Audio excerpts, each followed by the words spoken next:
After years of doing the bare minimum to work around my tight hips and a dodgy shoulder, I've decided I'm actually going to do something about it and get flexible as fuck. So, like a bad first date, follow me on my journey from stiff to soft. I'm going to be doing PNF stretches every day until I can hit the splits or break my hips. I'm picturing a natty juju move through. So PNF stretches, or proprioneurofacilitation, is a method of stretching that involves contracting a muscle to increase the intensity of a stretch. Muscles tighten up when they're reaching the end of their range of motion to prevent overstretching and injury, and this is kind of a method of trying to hack around that to increase flexibility. Yes, science! So there's 3 types of PNF stretches.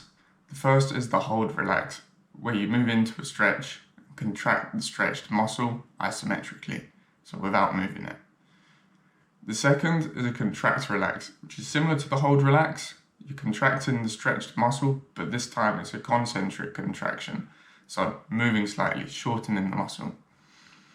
And the third is a continuation of the hold relax, the contract relax antagonist contract, or crack I'm going to call it because that's so much easier to remember, which adds a contraction of the opposing muscle group antagonist after relaxing the contraction in the stretched muscle. There's 3 mechanisms that make this so effective. First is autogenic inhibition, which is a method by which we reduce the reaction of the little sensors in the tendons that cause the muscle to tense up when it's stretched. Reciprocal inhibition is another way of making the stretched muscle relax a bit. By contracting the antagonistic or opposite muscle, your body's forced to relax the stretched muscle a bit so it can contract harder. The third is a neuroadaptation. By repeatedly training PNF, you're teaching your nervous system to feel more comfortable in that new range of motion. Okay, science out of the way. To set a baseline, I'm going to do a light warm-up and then test my front and side splits. I do not have high hopes. Okay, I've done some lunges, some leg swings, just the usual sort of stuff that I do to get ready. Now let's test the splits.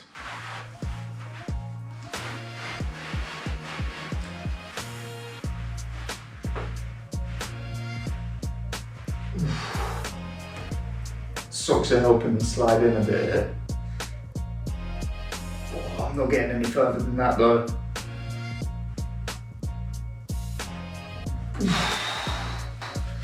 Shit! Ooh. Okay. Nah, that's not even close, is it? I couldn't even put my legs straight down. This one's a little bit easier.